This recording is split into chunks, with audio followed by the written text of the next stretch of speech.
Bonjour à tout le monde, bonjour à tous et bienvenue à l'émission Plein Phare. Cette émission qui, en général, focalise son attention sur des problèmes de la société, des problèmes importants de la société, sur lesquels nous projetons nos phares afin de trouver, non seulement de comprendre les manifestations, de trouver les raisons, de trouver aussi, de comprendre les conséquences et surtout d'apporter des propositions, des voies de solutions. Aujourd'hui, Plein Phare arme directement sur un problème de société que nous avons tous l'habitude de vivre ou alors que nous pourrions un jour vivre dans, bien sûr, le dessein de l'éviter. Nous avons donc décidé d'inviter sur notre plateau 3 personnes qui sont directement ou indirectement spécialisées dans le domaine, qui vont nous donner non seulement leur point de vue par rapport aussi à l'actualité, par rapport à leur expérience et bien sûr par rapport à leur domaine. Elles et ils vont se présenter tout à l'heure. Mais en attendant, avant de se présenter, j'aimerais tout d'abord que nous puissions marquer 1 minute de silence pour les jeunes fillettes qui ont été, en tout cas, qui ont été trouvées mortes dernièrement, qui sembleraient, selon certaines analyses, ont été la résultante ou alors les conséquences d'une violence conjugale qui est bien sûr le sujet d'aujourd'hui. J'aimerais donc qu'on marque 1 minute de silence pour Nora et Romy Carpentier. Voilà. Donc, on va prendre 1 minute de silence.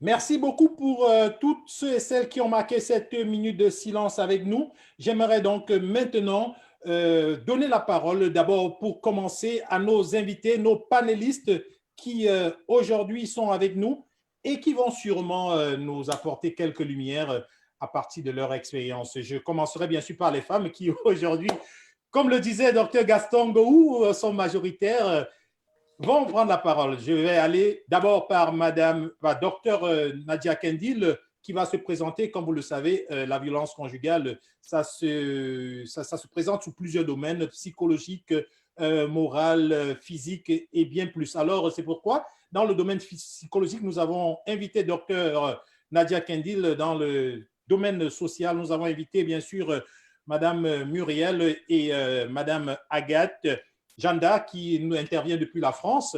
Et bien sûr, toujours, nous avons aussi invité Dr Gaston Gou. Je vais donc inviter Madame, ou alors Dr Nadia, je ne sais pas comment elle souhaiterait qu'on l'appelle, de se présenter. Ensuite, on invitera d'autres personnes à se présenter. Voilà, Dr Kendil, à vous la parole. Bonjour à tous, et puis merci pour cette invitation, Florent. Alors, comment je pourrais me présenter? Je ne sais pas sur quel angle, mais je vais être brève. Donc, avant tout, je suis une maman de 3 adolescents.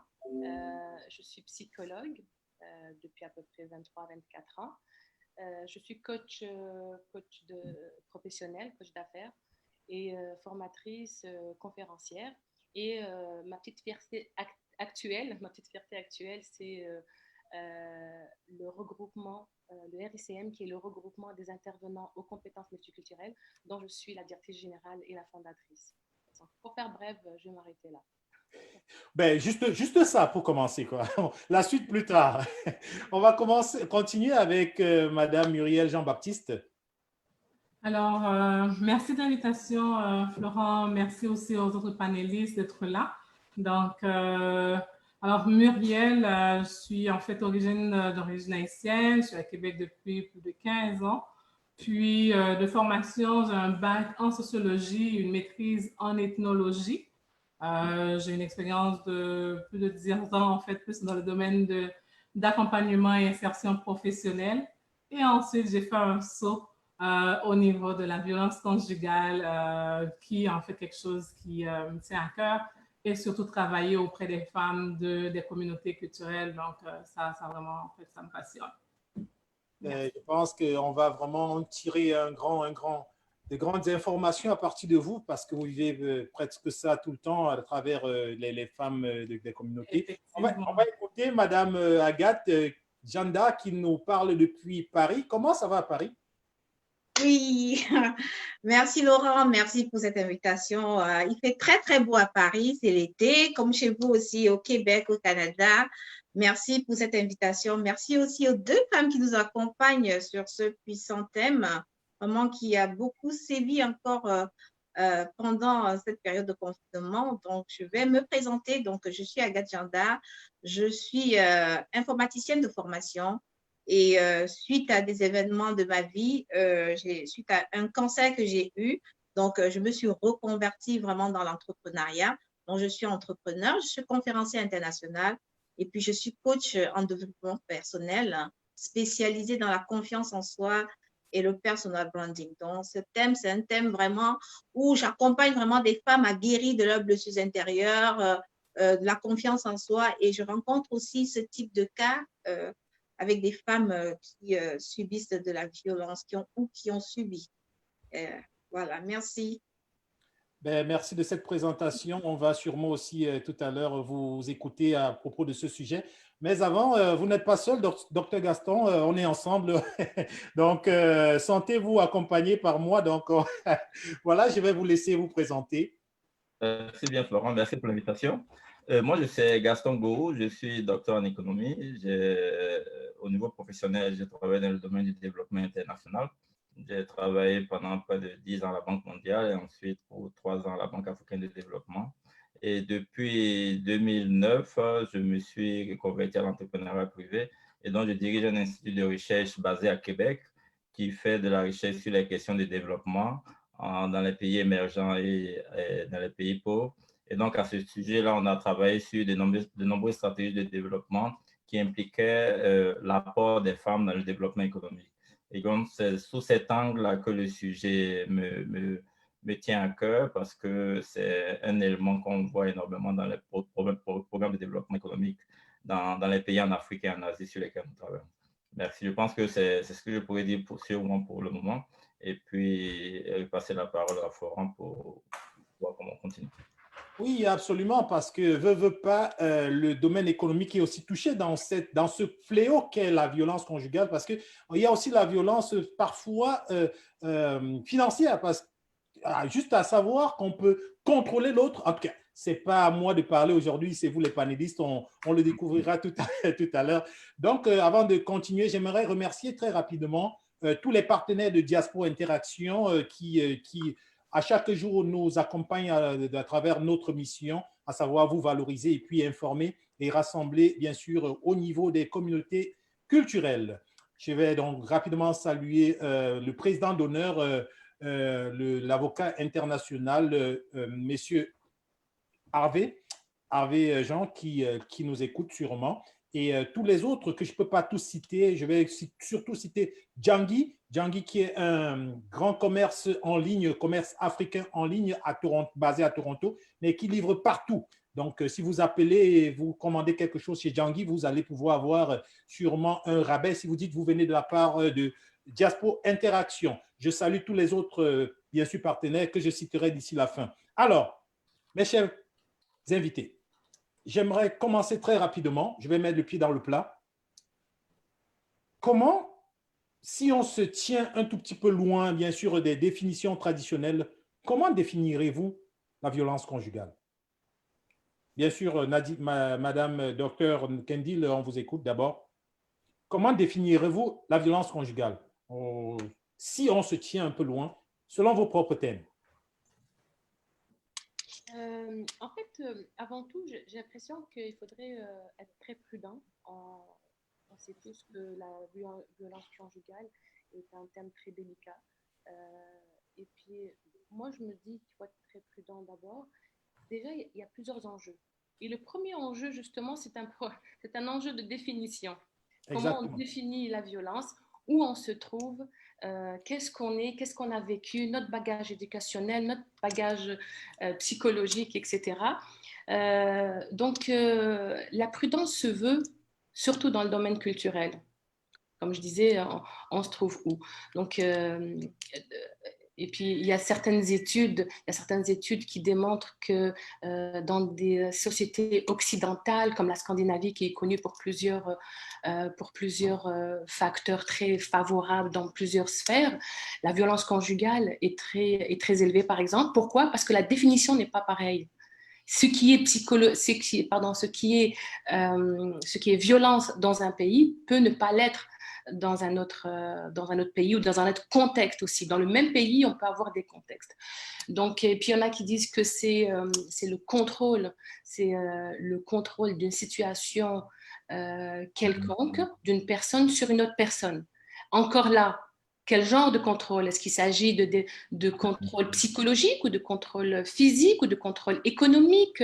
Donc, il y a tout un écosystème qui est derrière tout ça. Je laisse la parole aux autres, mais après, on va élaborer là-dessus si ça vous va. Oui, bien sûr, ça me va très bien. On va continuer, bien sûr, avec Madame Muriel Jean-Baptiste. D'accord. En fait, comme dit Dr. Nadia, c'est que le concept en fait de violence conjugale a toute une charge en fait émotionnelle importante, et puis d'une personne à une autre, on peut l'interpréter de son passé ou bien de son vécu ou de sa culture, mais il n'en reste pas moins que le point commun dans toute cette forme de violence qu'on peut en fait parler, c'est l'aspect de prendre le pouvoir sur quelqu'un d'autre, exercer un pouvoir, un contrôle pour en fait maîtriser l'autre, pour soumettre l'autre. Donc, c'est dans l'idée vraiment de prendre le contrôle, en fait, qu'on peut parler à l'intérieur d'une relation intime, d'une relation conjugale, de fait, etc. Donc, il y a intentionnellement au nom, mais vraiment l'idée de prendre ou bien d'exercer, en fait, le contrôle. Donc, ça, c'est vraiment un élément qui peut être une sorte de filigrane dans toute la façon qu'on peut voir la question de violence conjugale. Donc, il en ressort, selon déjà vos avis, que c'est beaucoup plus de contrôle. Je vais laisser parler Madame Jeanne d'Arc.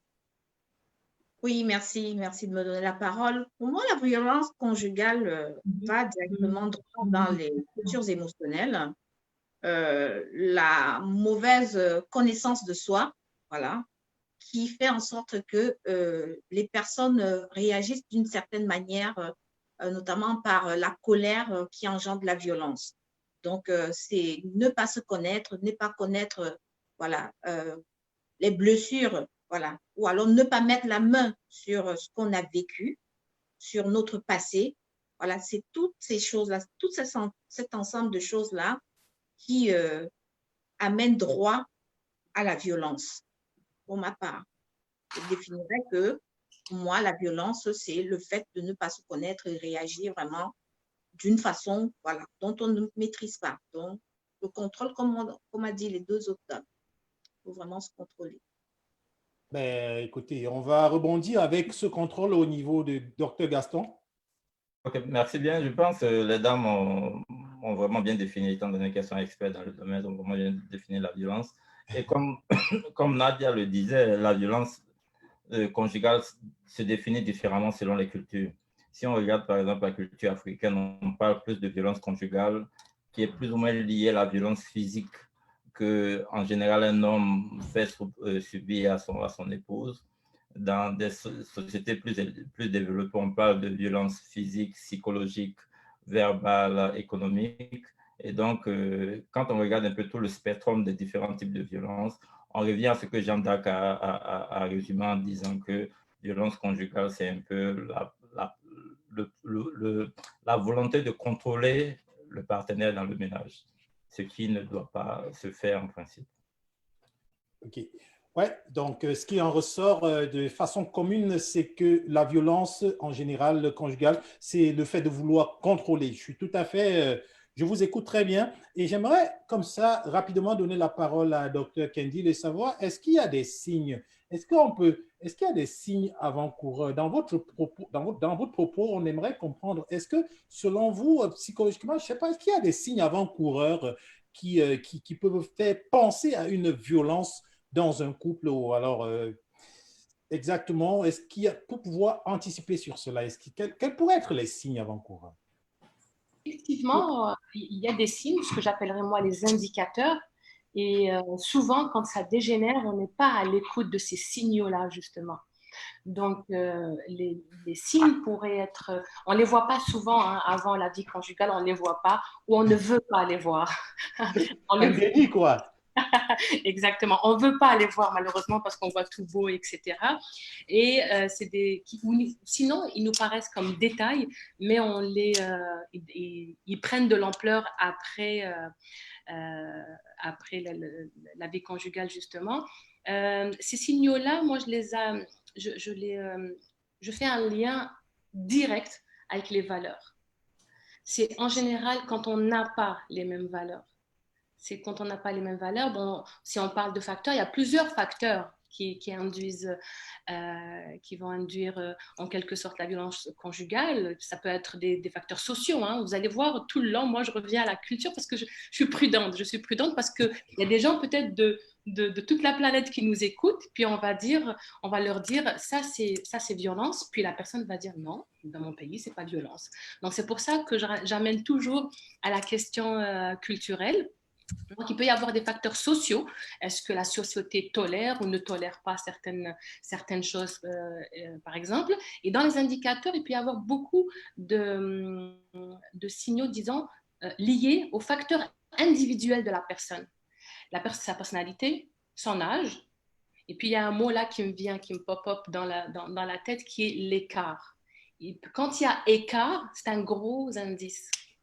C'est un grand indice qui nous permet de dire l'écart entre l'âge des deux conjoints, entre le niveau social, la scolarité, quand je dis la scolarité, donc ça induit un petit peu la résilience, la compréhension, comme disait Madame tantôt, la compréhension de soi. Il faut d'abord se connaître soi-même pour pouvoir reconnaître l'autre, pour maîtriser la situation.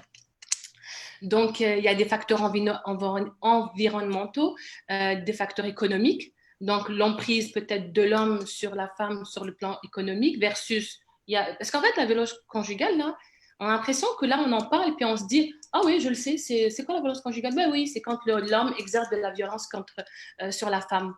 Je ne suis pas tout à fait d'accord parce que ça existe aussi, la violence inverse. Elle est juste moins documentée. On n'en parle pas beaucoup. Les études en parlent qu'on n'en parle pas beaucoup, justement. Et elle est plus minimisée, mais elle existe. Elle existe et donc ça peut être aussi psychologique. Et tout, donc j'amène tout ça aussi, comme disait Madame, désolée de dire Madame Agathe, comme disait Agathe justement, la connaissance de soi, c'est quoi? C'est si je me connais, puis je suis sûre de moi, puis j'ai une bonne base, disons, psychologique, entre guillemets, parce qu'il n'y a pas de mauvaise ni de bonne base, mais j'ai une bonne estime de moi-même, je suis capable de gérer la situation sans arriver à la violence, en quelque sorte. Ben, je vous retrouve dans les valeurs, Madame Dr. Kendi. Je savais qu'on irait vers là. Oui, toujours les valeurs qui viennent influencer toujours, bien sûr, notre société et notre quotidien. Je vais quand même laisser Madame Muriel nous dire deux mots par rapport à cette question-là. Bon, c'est sûr que moi, je vais moins du côté des valeurs. Je sais que les valeurs sont importantes, mais souvent, quand on va dans le domaine interculturel, on en tient compte pour pouvoir considérer les éléments, en fait, pour pouvoir accompagner la femme, mais on ne peut pas l'utiliser pour justifier le comportement de l'autre, le comportement, en fait, de l'agresseur. Et des fois, ça peut porter vraiment à confusion. Ben, écoute, c'est parce que dans sa culture, ça, c'est pas de la violence, c'est pour ça que la personne agit comme ça. Donc, ça peut des fois prêter à confusion. Et j'estime qu'effectivement, dépendamment de nos origines, il y a des choses qu'on peut accepter ou d'autres, en fait, qu'on va moins accepter parce qu'il y a la censure sociale, il y a le contrôle social et autres qui nous permettent de dealer avec ces éléments-là. Mais quand on est dans un contexte interculturel, comme par exemple, on vient de l'extérieur, on est ici, il y a des paramètres qu'on doit aussi, toujours dans la question d'adaptation. C'est important de savoir que la violence conjugale ici est considérée comme un crime et depuis plusieurs années. Donc, si en fait je viens de l'extérieur, c'est important de savoir c'est quoi, par exemple, qui est déjà bien censuré par la société comme attitude. ou bien comme comportement. Ça rentre en fait dans mon processus d'intégration pour savoir un peu. Je sais que quand on vient aussi, il y a toujours la question comment dire ça, le croisement des valeurs, la symbiose en fait des valeurs. On a un travail à faire avec en fait pour essayer de dealer, de trouver notre espace en fait de confort entre deux cultures ou des fois même entre trois cultures, même si on vient d'Haïti, on a passé en France et puis après on est ici, donc il y a plusieurs cultures, mais j'aime pas trop rentrer dans, comment dire ça, de l'expliquer par cet élément-là. C'est important de le considérer, mais souvent, quand on va l'utiliser, c'est comme si on pourrait comme avoir tendance en dessous qu'il y a un élément d'excuse pour dire que, mais parce que de sa culture, donc il ne sait pas si c'est en fait de la violence et il peut se permettre de le faire. C'est vraiment important qu'on dit que la violence, en fait, voilà, il y a des éléments qui sont considérés frapper une personne, c'est un droit de fait. Et exercer en fait de la violence psychologique, où il n'y a pas de traces, mais il y a des blessures intérieures que sûrement Agathe nous pourra nous parler davantage. Il y a des blessures internes qu'on a et que ça n'a pas de traces, mais c'est beaucoup plus fort qu'avoir avoir une gifle ou bien avoir un coup de poing, parce que ça détruit la personne de l'intérieur. Violence économique, violence psychologique ou sexuelle et autres. Donc, je pense que c'est vraiment important de considérer ces éléments-là pour dire oui, on peut avoir l'aspect interculturel, mais il faut considérer qu'est-ce qui est dit violent, comme ici dans notre culture ou bien dans la culture d'accueil. Ben oui, je retrouve chacune dans son ancrage, Dr. Kendall avec les valeurs, Madame Jean-Baptiste avec la symbiose des valeurs et la reconnaissance des valeurs où on se trouve. On va rebondir rapidement avec bien sûr celle qui parle très, très, très souvent dans ses conférences de se valoriser. Alors, on va donc en France, on va écouter Madame Janda. Est-ce que je peux me permettre avant Agathe ou est-ce que j'attends tout à l'heure? Vas-y, docteur. Vas-y, docteur.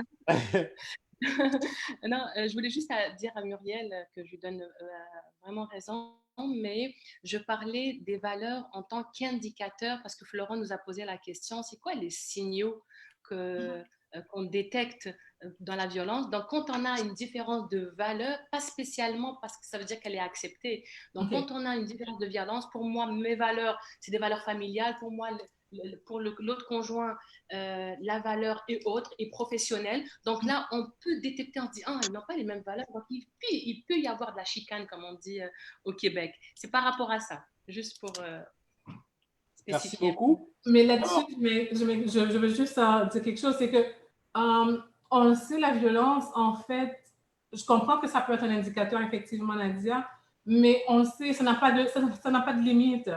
Ça ne connaît pas de classe, ça ne connaît pas de couleur, ça ne connaît pas de culture, ça ne connaît pas en fait de situation économique, sociale, religion ou autre. Donc, ça ne connaît pas en fait vraiment de limites.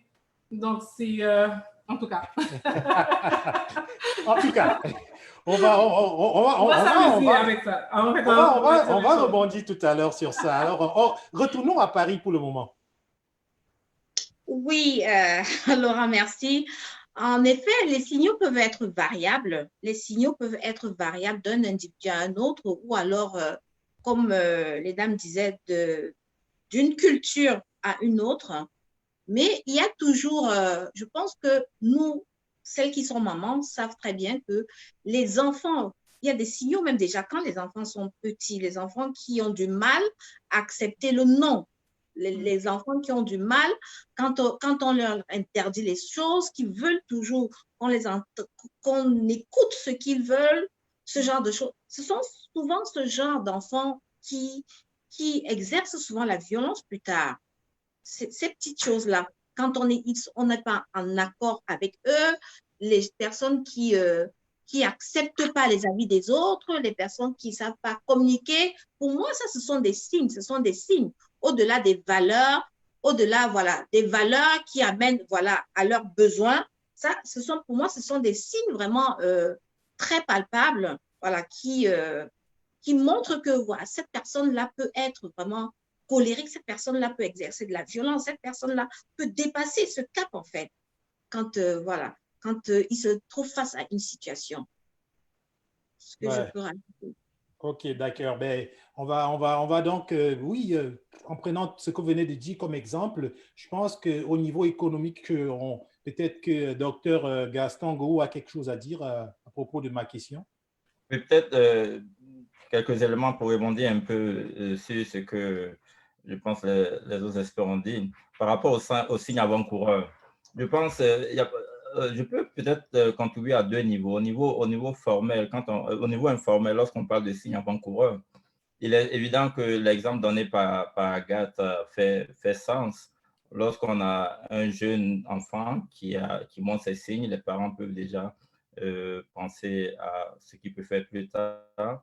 Le problème, c'est que lorsque deux adultes se rencontrent et parlent de vie commune, chacun de ces adultes ne sait pas un peu le passé de l'enfant. Donc, ces éléments-là ne sont pas pris en compte. Mais je pense de manière informelle, de mon expérience personnelle qui n'a rien d'académique, un des signes avant-coureurs que j'ai vu avec mes pieds hommes qui montrent qui sont des prémices à la violence conjugale et lorsque on a un homme, par exemple, qui est le plus gentil possible avec une dame qui raconte. Tout ce que la dame dit au départ, c'est pas de problème, on le fait. C'est un parfait gentilhomme. Okay? Il n'y a jamais de non jusqu'à ce qu'ils soient ensemble, qu'ils vivent en couple et que le vrai visage se découvre. Et quand vous regardez un peu les quatre étapes de la violence conjugale, on parle de tension et on finit par l'agression, la justification, la réconciliation. Un signe avant-coureur, c'est que celui qui tendrait à être violent est toujours dans ce mode de réconciliation. Tout ce que la dame dit, on le fait, jusqu'à ce qu'il commence à faire ses premières agressions lorsqu'ils vivent ensemble. Ça, je le dis par expérience avec des amis qui étaient avec des dames, et après, cela s'est fait ressortir. Le deuxième élément un peu plus formel je rejoins un peu Nadia sur la question de valeur. Okay? Sur la question de valeur qui montre, qui est à l'origine des violences conjugales. Parce que les valeurs entre deux personnes, lorsqu'elles sont différentes, les appréciations sont faites différemment et celui qui se sent le plus fort exerce la force sur l'autre. Et donc, quand on parle de valeur, on enlève l'aspect culturel. Enlevez l'aspect culturel, prenez un couple issu d'un même pays, d'une même tribu. Et vous voyez qu'il y a toujours de la violence dans ce type de couple-là. Okay? Donc, si on a violence là, ce n'est pas parce qu'ils viennent de pays différents ou de régions différentes, c'est peut-être parce qu'ils ont des valeurs différentes ou ils ont des manières de voir la vie de manière différente. L'aspect culturel s'ajoute à cela lorsqu'on se déplace, lorsqu'on marie quelqu'un qui est de notre pays. Et donc, je pense un signe avant-coureur, c'est un peu des éléments qui apparaissent et qu'on fait semblant d'ignorer parce qu'on veut se mettre en couple, parce qu'on veut que la société nous voit bien en tant que couple. Et donc, on essaie d'ignorer certains éléments et on évite de parler de régler certains problèmes avant de se mettre en couple. Et lorsqu'on est en couple, c'est pratiquement trop tard pour faire marche arrière parce que quitter un couple, c'est comme accepter d'avoir subi un échec. Et beaucoup de personnes refusent de s'afficher comme ayant fait un échec. Parfait. Ouais, je pense que indirectement ou directement, on parvient toujours à imbriquer tout ce que vous venez de dire. Ça s'imbrique et puis on ressent là qu'il y a les valeurs, il y a la symbiose, il y a aussi le signe de toujours béni, oui, oui, et pourtant, quelque part, on ne sait pas exactement où on va. Alors, je voudrais dire une chose, Florence, si ça ne dérange pas. En fait, un peu dans le sens que Gaston a mentionné, c'est que oui, effectivement, des fois, on voit quand même des signes et puis on est tellement amoureux, tellement amoureuse et puis on y va dedans. Mais on va s'entendre pour dire que même dans une famille, on est supposé avoir les mêmes valeurs, mais on peut avoir des comportements différents dans l'acquisition de ce qu'on nous transmet au niveau de la famille. Donc, c'est pour dire que déjà à la base, on peut avoir des choses différentes dans la valeur. Cependant, je pense souvent, on va dire qu'il y a des positions. La personne qui va être violente va toujours vouloir avoir raison, avoir le dernier mot, en fait, dans ce qui est en train d'échanger, de dialogue ou d'échange avec sa compagne. Il veut toujours avoir le dernier mot, toujours avoir raison. Et ça, c'est des signes souvent qu'on peut identifier aussi comme avant-coureurs. mais aussi la question de chicane. Une chicane, ce n'est pas forcément en fait de la violence. Parce que en fait, on va souvent dire, ben, est-ce une chicane ou bien de la violence? Une chicane, on peut se chicaner et puis après, on s'entend, on a quand même, en fait, sur le même pied d'égalité, trouvé un juste milieu pour régler une situation. Mais quand l'autre veut prendre, en fait, exercer le pouvoir, dans le dernier mot, là, c'est plus de la chicane. C'est en fait des indicateurs qui disent que, ben, écoute, il y a quelqu'un qui se considère comme plus fort vraiment dans le couple. OK.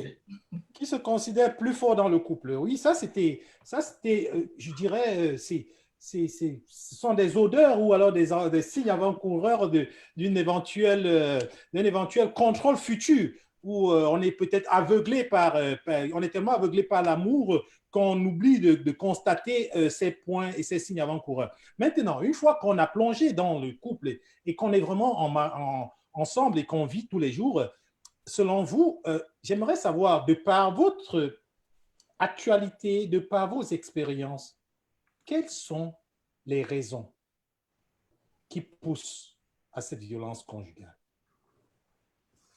Bien sûr, n'importe qui d'entre vous peut prendre la parole, mais normalement, on aimerait souvent commencer par Dr. Kendall. Il y a silence. Oui, et Dr. Gaston a demandé la parole. Si Dr. Kendall le permet, on va lui donner la parole. Yes, je voulais juste rebondir sur ce que disait Muriel avant qu'on ne change de sujet par rapport aux valeurs. Ce que je voulais dire par rapport aux valeurs, c'est qu'on peut avoir des individus venant d'une même famille, ayant été élevés par les mêmes parents, mais ils ont des valeurs différentes parce qu'en tant qu'être humain, on est tous différents. Donc, ce que moi j'accepte comme correct, même si mon père ou ma mère me disait que ce n'était pas correct, pour moi, je veux toujours avoir raison. Or, les parents disent à tous les enfants, il y a des moments où vous avez raison, il y a des moments où vous n'avez pas raison, il faut l'accepter. Mais il se peut qu'un enfant, par exemple, moi, je dis non, je dois avoir toujours raison. Et donc, cela entraîne ma violence. Donc, c'est pour un peu en renforcer le fait que on peut être issu de milieux complètement identiques, mais avoir des valeurs différentes. C'est un peu ça. Si vous voyez même les jumeaux, souvent, ils sont issus du même œuf, mais ils peuvent avoir de légères différences physiques. Et donc, au niveau mental, comportemental, ils sont totalement différents aussi. Ah. OK. Sur ce mental et comportemental qui est Dr. Nadia voulait dire quelque chose aussi, Florent. OK, Dr. Nadil. Merci Muriel. En fait, je voulais un petit peu m'abstenir là tout à l'heure quand j'entendais parler de valeurs et puis on est de la même famille et tout ça. Plus Dr. Gaston s'est lancé, je vais me lancer aussi rapidement. Lançons-nous. Tu me connais, Florent, sur la question des valeurs. Ça là, une semaine ne suffirait pas pour vous pour développer. Exactement, mais je me suis dit, on n'est pas là pour les valeurs aujourd'hui, mais exactement. On en parlera après. Mais en fait, ce qui est important ici de distinguer, c'est qu'on soit d'abord d'accord sur ce que veut dire le mot valeur. Parce que j'ai l'impression qu'on parle aujourd'hui, nous quatre, nous cinq peut-être, des valeurs autrement, mais on parle des valeurs peut-être générales. Je vais les appeler comme ça, générales. Mais ce que je dis, moi, tout à l'heure, quand je parlais justement des facteurs individuels, donc je parlais des valeurs en tant que facteurs individuels, qui sont quoi? Tout simplement la priorité que l'on donne aux sphères de notre vie. C'est-à-dire que si moi, ma valeur première, c'est ma famille, eh bien, je passerai tout. Je passerai rien avant ma famille. D'accord? Maintenant, si mon conjoint, lui, sa valeur première, qui est individuelle, hein, elle est individuelle à chacun, d'accord? C'est vraiment singulier à chacun. Et donc, lui, c'est ses professionnels. Donc, lui, il passera son travail avant tout. D'accord? Et c'est là qu'il va y avoir un conflit de valeurs individuelles et internes. D'accord? Mais promis, même si vous n'êtes pas d'accord, je ne dirai pas plus que ça. Oui, on va rester dans le sujet. Il faut rester dans le sujet là. On ne va pas attaquer le sujet des valeurs. En fait, pour moi, je réponds directement à ta question, Florent. Tu disais, c'est quoi les indicateurs? Ben, le premier indicateur, c'est quand on ne voit pas la vie de la même manière, et c'est ça une des valeurs. On ne voit pas les choses de la même manière. Notre perception est différente. Toi, tu dis que le panneau est orange. Moi, je vais te dire c'est jaune. On est en train de dire la même chose, mais on ne se comprend pas. Et puis, il va y avoir chicane. Et après la chicane, il va y avoir violence. Tu comprends? Donc, on est en plein dedans là. T'inquiète pas. OK, d'accord. Ben, plongeons donc de par l'actualité qu'on vit tous, que ce soit individuel ou collectif dans le monde entier, ou de par votre expérience, comme professionnel ou comme spécialiste, quelles sont les raisons d'une violence conjugale? Selon ce que vous avez déjà entendu, selon ce que vous avez déjà vu, selon ce que vous avez peut-être pas encore vécu, c'est quoi les raisons qui sortent le plus souvent, qui poussent à la violence conjugale, qui peut bien sûr se déployer sous plusieurs formes?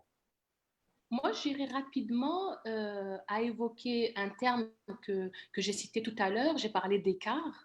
Et en parlant d'écart, donc je parlais de facteurs justement qui causent la violence, entre autres dans les facteurs sociaux, par exemple. Est-ce que je suis dans une société qui accepte ou pas la violence? L'écart d'âge, l'écart de niveau de scolarité, donc qui dit niveau de scolarité peut parfois inclure le niveau de compréhension, parce que c'est pas toujours ça n'induit pas toujours la même chose. Moi, je suis algérienne d'origine, puis dans l'Algérie, on dit souvent, tu peux être le plus intelligent, même si tu n'as pas, tu peux avoir, je suis en train de faire la traduction intégrale dans ma tête. En arabe, c'est possible, pourquoi pas? C'est-à-dire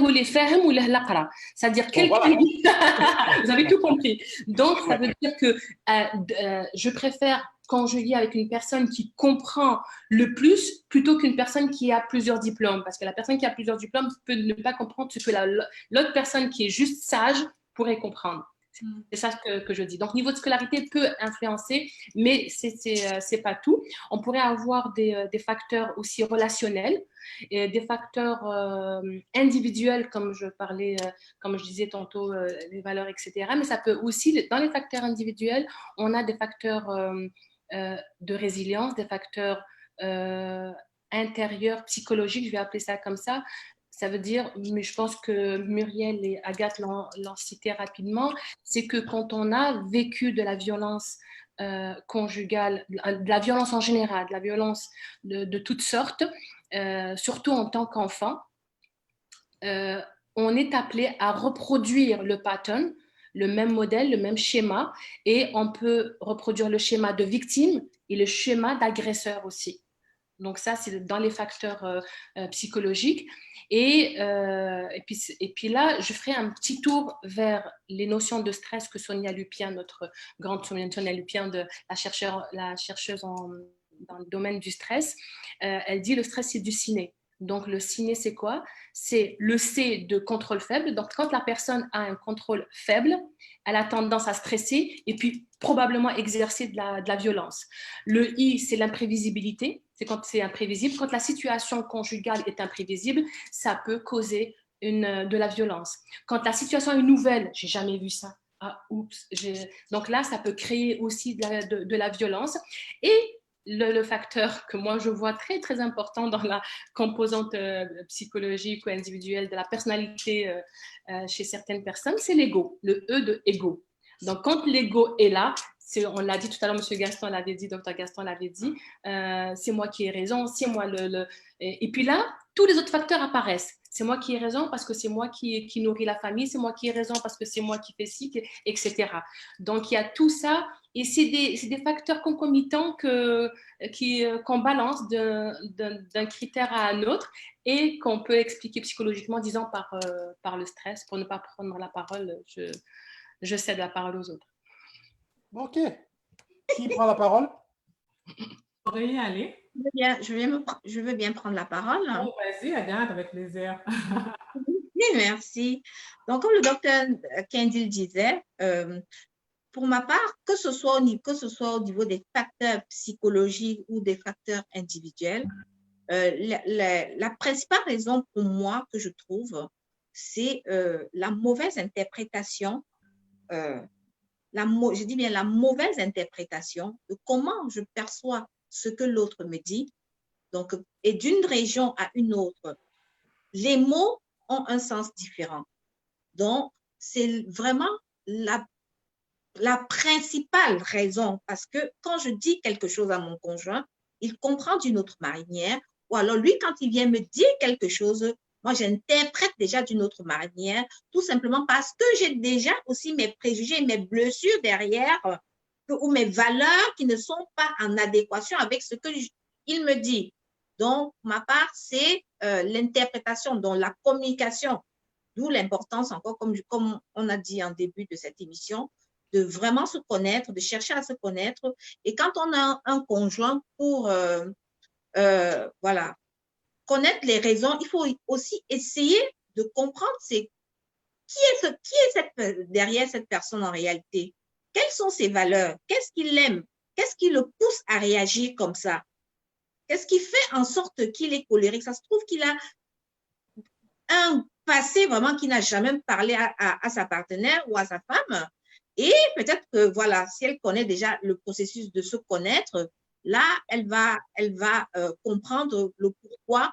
Peut-être que c'est parce que c'est des choses qu'il a vécues qui sont restées vraiment psychologiques, ou alors c'est l'environnement, tout un tas de choses. Mais la principale raison pour moi, c'est l'interprétation. Parce que quand on comprend pas, comme on n'a pas l'habitude, les gens n'ont pas l'habitude de vraiment de communiquer, parce que communiquer, c'est voilà, émettre et recevoir. On se parle seulement sans communiquer, parce que parler, c'est pas communiquer. Communiquer, c'est je te parle, voilà, que je te dise où tu me parles, je te dis tu me dis ce qui me plaît ou ce qui me plaît pas, j'écoute, j'attends que tu termines de parler et moi je t'écoute. Aujourd'hui, de nos jours, on ne sait plus faire ça. On est impatient. Donc, on interprète mal les choses. C'est ça la principale raison. Tout ceci, ça va regrouper les relationnels, le psychologique, les individuels, mais tout ça, c'est l'interprétation des choses, pour ma part. Une part que nous prenons bien sûr et que nous considérons. On va écouter Madame Jean-Baptiste. Oui, OK. Moi, pour ma part, en fait, de prime abord, je pourrais dire que c'est comme les mots raison, ça sonne un petit peu, c'est comme lumière rouge dans ma tête. Il n'y a pas de possible raison à évoquer, en fait, pour expliquer la violence ou bien l'accepter ou autre. Cependant, on peut nommer quelques causes. Les causes, de mon point de vue, mais de point de vue vraiment, en fait, beaucoup de maisons de la majorité ou toutes les maisons de femmes, ça vient directement, c'est en lien direct avec le système social. Le système, en fait, au niveau, les inégalités sociales qui, en fait, sont là, qu'on vit avec, qui sont transmises quasiment de génération en génération, qui sont devenues comme quelque chose de systémique, un peu comme la discrimination, un peu comme les stéréotypes qui se transfèrent d'une génération à une autre, mais de façon tellement banale et qu'on banalise quasiment, en fait, pour dire, ben écoute, les gestes violents qu'on peut voir, oh, mais ça, c'est pas grave, et on le tolère, la société le tolère, et ça fait en sorte que ça se transfère d'une génération, en fait, à l'autre, d'une classe à une autre. Mais vraiment, la base, c'est les inégalités sociales qui sont dans la société, le système patriarcal qui donne tout le pouvoir, en fait, aux hommes, qui est un système géré par les hommes quasiment pour les hommes. Et avant même, en fait, toute l'histoire du féminisme, on l'a vu, avant que les femmes arrivent à avoir juste un peu pour dire que voilà, on a une place aussi.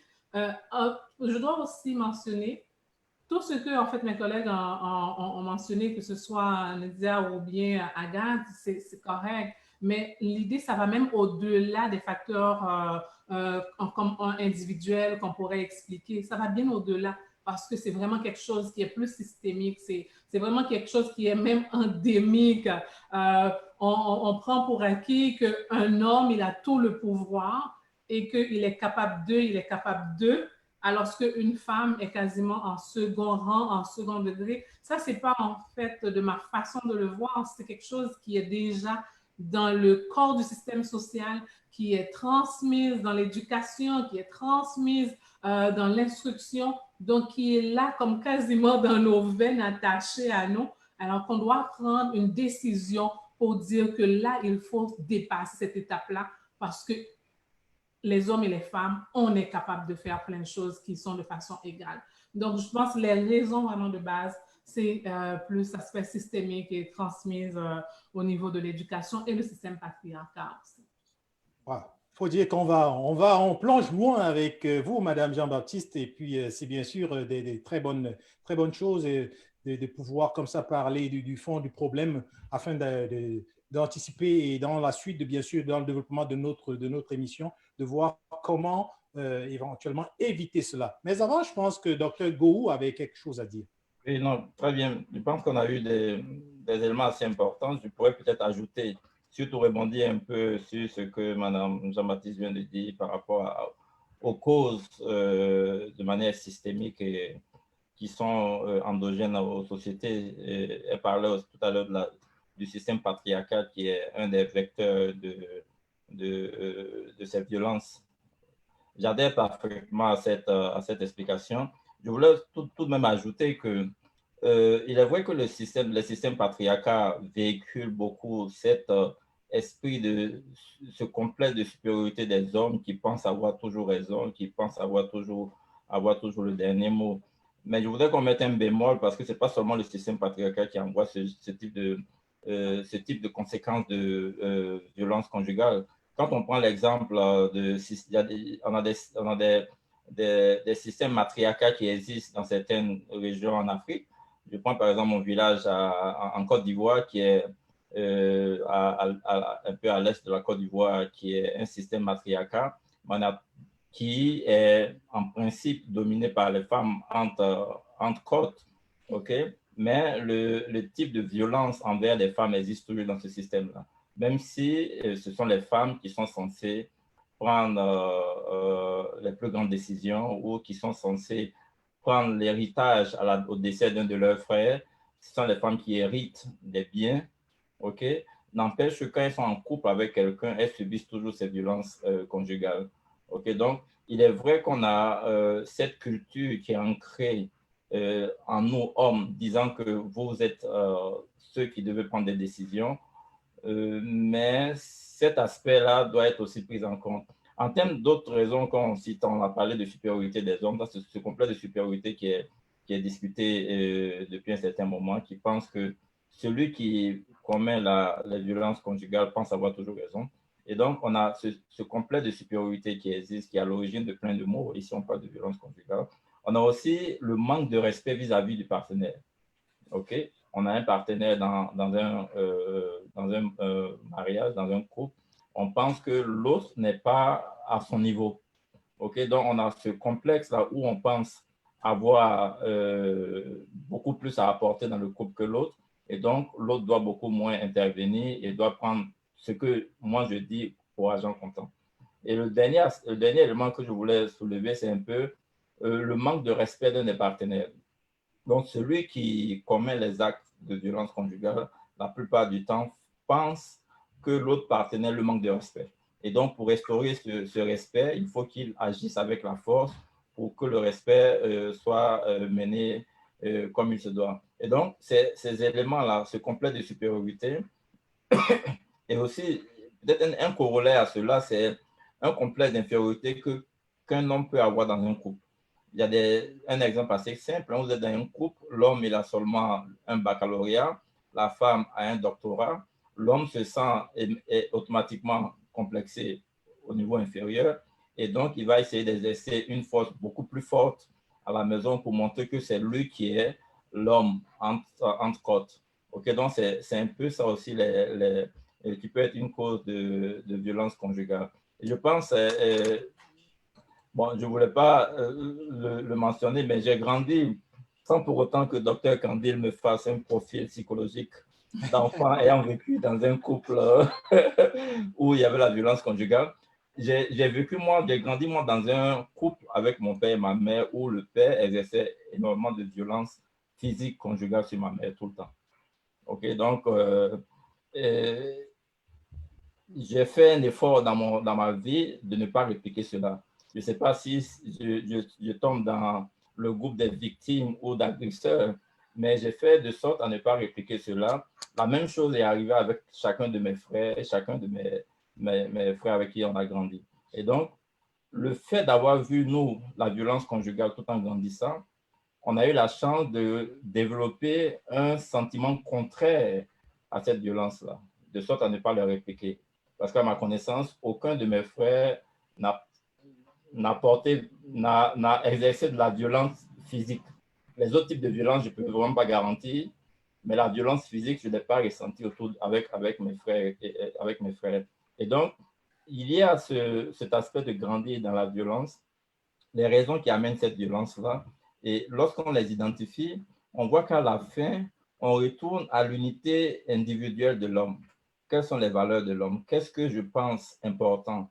Est-ce que, comme Dr. Kendi le disait, le fait que je veux contrôler complètement ma famille est plus important que mon conjoint qui pense qu'il faut faut prendre un juste milieu entre la famille et la vie professionnelle, ou le fait que je veux contrôler exactement tout ce que les enfants font et que mon conjoint ou ma conjointe ne veut pas le faire est source de violence conjugale. Donc, il est important de voir un peu, afin d'éviter ces violences conjugales, comment trouver un juste milieu dans la vie commune qu'on mène entre conjoints. Oui, il faut dire que dans tous vos propos, on ressent quand même une certaine personnalisation, même si vous l'avez quand même développé dans l'ensemble. Et puis, les points qui en ressortent sont des points qui viennent comme rejoindre aussi d'autres points. Fait que, avant de poser ma prochaine question, j'aimerais encore, comme vous le savez, c'est important, hein, j'aimerais saluer tous mes partenaires, mes commanditaires et tout et tout. Il y a Orchidée que je veux saluer, il y a Creative Consulting, il y a bien sûr Maître Mouvanira, nous avons aussi la Calebasse, restaurant La Calebasse, nous avons Kosik et j'aimerais aussi saluer tous les médias et médiums qui nous aident comme ça à sensibiliser le monde par rapport aux problèmes que nous rencontrons tout le monde tous les jours. Et je veux aussi dire merci comme ça à vous qui êtes là sur le panel. Alors, pour rebondir, j'aimerais savoir, on a parlé des signes avant-coureurs, on a parlé de l'origine. Et maintenant, j'aimerais on a encore une 35 minutes, j'aimerais qu'on saute rapidement aux manifestations. Comment, généralement, cette violence conjugale se manifeste? On a souvent, en tout cas, je ne vais pas me lancer dans un développement, je vais vous laisser bien sûr en parler. Fait que comment ça se manifeste en général? Dr. Kendi? Moi, je vois, à mon avis, je la vois déjà progressive. C'est rare où ça vient brutalement, mais c'est progressif. Donc, c'est comme un essai-erreur. Je m'essaye avec elle ou je m'essaye avec lui, puis on va voir ce qui va se passer. Et c'est là que rentre aussi la notion de personnalité. Je ne veux pas culpabiliser personne, mais en général, quand on a une forte, ce qu'on appelle entre guillemets une forte personnalité, une base solide, résiliente, on est capable, comme je disais tout à l'heure, on est capable de mieux gérer notre conflit, parce que ça commence toujours avec un conflit. Les causes peuvent être vraiment profondes et internes. Ça peut venir d'une simple fatigue récurrente, ça peut venir d'une vulnérabilité, ça c'est le plus important. C'est souvent quand on est vulnérable justement que ça peut dégénérer. Ça peut venir d'une multitude de situations ou des situations récurrentes qui reviennent à chaque fois et puis que c'est entre guillemets le ras-le-bol dans le couple et puis ça dégénère. C'est quand on ne trouve pas de solution en fait, quand on ne sait pas communiquer, quand on n'a pas de solution directe, en général la violence. C'est quand la violence, et quand je fais ça, la violence, c'est quand je parle de violence physique. Mais sinon, avant la violence physique, il y a la violence verbale qui s'installe, avant même la violence psychologique. Plutôt la violence verbale après la violence psychologique ou vice-versa. De toute façon, là, j'ai des cas comme ça en tête, c'est pour ça que je chevauche d'un cas à un autre. Donc voilà, et puis ça revient toujours à l'individu. J'aime beaucoup ce que Dr Gaston a dit, et puis merci pour son partage, et pour sa confiance aussi, parce que j'ai eu comme des frissons. Merci de nous avoir partagé votre expérience. Et effectivement, il y a des gens qui reproduisent ce pattern, mais il y a des gens qui justement ne veulent pas le reproduire et font tout pour le faire d'une manière adéquate. Puis là, il y a j'ai beaucoup de pop-up, moi. Je suis comme une publicité dans un site Internet. J'ai beaucoup d'idées qui me viennent comme ça. Donc là, il y a une citation de Jean-Paul Sartre qui dit « L'essentiel n'est pas de savoir ce qu'on a fait de moi, mais ce que j'ai fait de ce qu'on a fait de moi. » Docteur Gaston, c'est ça qui m'a inspiré tantôt quand il disait oui, moi, je fais tout pour ne pas reproduire ni le statut de l'agresseur, ni le statut de la victime. » Donc là, on a fait quelque chose de nous. Ça compte beaucoup parce que ça nous pousse à faire à poser certains gestes et certaines actions. Mais nous, il faut qu'on soit intelligent, une intelligence émotionnelle, une intelligence tout court, pour qu'on puisse ancrer nos propres comportements dans des valeurs, dans des actions qui sont importantes pour nous, pour ne pas reproduire ces patterns-là qui ont fait cette souffrance. Mais ce qu'il faut signaler au passage, c'est que la reproduction de patterns est souvent inconsciente. Donc, on ne peut pas, on n'en veut à personne, là. C'est inconscient aussi. Donc, c'est un travail, c'est tout un cheminement qui doit se faire à ce moment-là. Oui, bien sûr, une très, très, très, très bonne analyse. Et bien sûr, selon les points, la violence verbale, physique et psychologique, selon l'ordre de chronologie, j'apprécie aussi, bien sûr, cette façon de l'amener, mais j'aimerais qu'on entre un peu plus aussi dans la manifestation claire et vraiment patente. Je vais donc laisser la parole à Madame Jean-Baptiste, qui peut-être aurait des exemples ou alors des choses un peu plus concrètes. Alors, tu veux du croustillant, c'est ça, Florent? Oui, c'est ça. Je veux quelque chose qui chauffe, là. Je veux que ça brûle les lèvres, là. Muriel lui dit, tu veux du concret, je vais t'en donner. Il est là. Non, la façon de le dire. Exactement. Je pense que Nadia a vraiment amené déjà quelques éléments au niveau de la manifestation. C'est sûr que quand on parle de violence verbale, bon, entre violence psychologique et violence verbale, on ne sait pas qui peut prendre le dessus et qui commence avant quoi, mais on sait qu'effectivement, ça peut être aussi brusque. Il n'y avait jamais de manifestation, et puis il y a quelque chose qui s'est passé. Sur un coup comme ça, il y a un geste violent, et qui peut être le pire, qui peut être le dernier, mais qui peut aussi être le premier. Donc, il peut ne pas avoir d'antécédent ou bien quelque chose vraiment qui soit progressif, cela dit. Mais il peut y avoir, comme on l'a mentionné tantôt, des gestes avant-coureurs qui disent que cela peut prendre de l'ampleur au fur et à mesure. Si on parle de violence verbale, on va entendre tout ce qui concerne les cris. On crie sur la personne, on lui parle, mais on ne lui parle pas, mais c'est comme on est en train de crier après la personne qui est victime, en fait, dans cette situation-là. Et tout ça, c'est fait dans le dessein uniquement de maîtriser la personne. Donc, on va parler de cris, on va parler aussi de propos, en fait, dévalorisants aussi, qui est verbal, mais en même temps, ça atteint psychologiquement la personne. Ça vient, écoute, est-ce que tu t'es vu, toi, tu t'es vu comment tu es habillé? On ne porte jamais quelque chose qui est bien pour l'autre. Il y a toujours quelque chose à redire. La nourriture est prête, mais elle n'est jamais bonne à son goût. Donc, ou bien la personne est à la maison, mais c'est comme une fois qu'elle est à la maison, on est comme quasiment, en fait, tu comprends, on devient hyper vigilant parce qu'on veut pas, on n'aimerait pas qu'elle tombe sur nous parce que sinon on est comme quasiment, le stress est là. Ça, c'est psychologique, mais ça peut être vraiment verbal aussi. Violence psychologique, encore des comportements que la personne peut voir. Juste, tu mets quelque chose, mais la personne le déplace à chaque fois pour te dire que ce n'est pas dans le bon endroit. Des propos qui peuvent être dits, donc, elle n'aime pas tes amis. Il n'aime pas tes amis. Oh, mais un tel là, vraiment, il n'est pas bien, c'est pas une bonne amie pour toi. C'est pas une bonne amie pour toi. Il te donne pas de bons conseils, donc c'est pas quelqu'un qu'il faut fréquenter. Ça, c'est psychologique. Au fur et à mesure, ce que la personne fait en le faisant, c'est qu'il veut le détacher de son réseau social, qui est quand même un réseau qui devrait être un soutien, un réseau de soutien pour la personne qui est victime. Mais l'agresseur, il le fait sciemment, le détacher en fait de son réseau pour qu'il soit directement avec lui ou bien en tout cas directement sous son emprise. Et là, il peut manifester vraiment le contrôle absolu sur lui parce que le réseau s'est détaché aussi de la victime.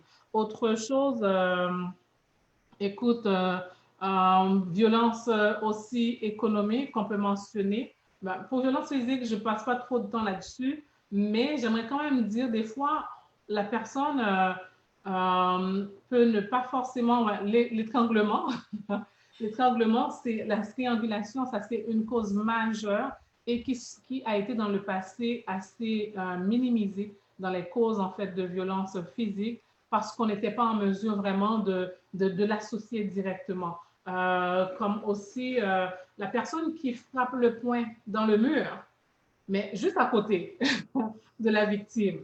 Donc, ça cogne fort. Alors, la prochaine fois, ça peut être toi. Tu as intérêt à faire attention. Donc, ça, c'est des manifestations possibles.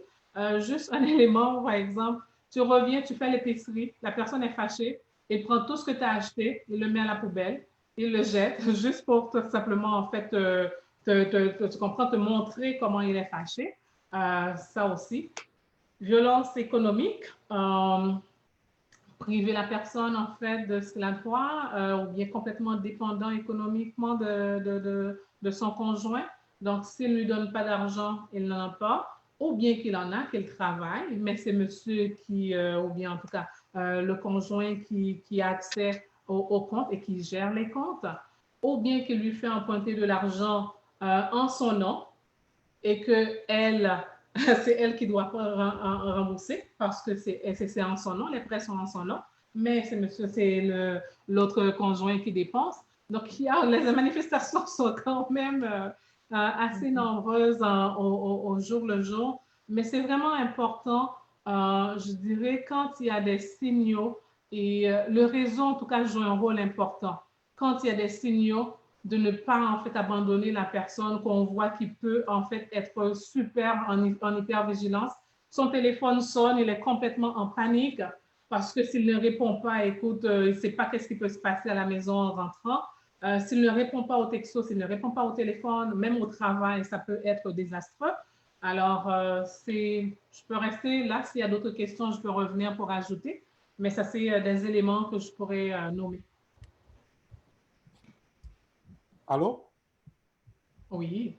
OK, d'accord, parfait. Non, c'est quand même assez croustillant. C'est des éléments patents qui viennent comme habiller ce point. Et je suis certain que Dr Gou aura encore plus d'éléments pour ajouter. Et ce qui en ressort, ben, moi, ce que je constate maintenant, jusqu'à présent, c'est vrai que c'est toujours plus la femme qui est victime. Cependant, est-ce qu'il arrivera parfois que l'homme soit victime? Ben, en tout cas, continuons sur notre lancée. Soyons un peu plus concrets.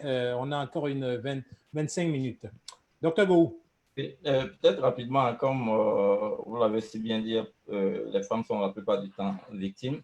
Il faut dire que lorsque vous regardez les statistiques, même à Québec, près de 80% de ceux qui sont victimes de violences conjugales sont des femmes.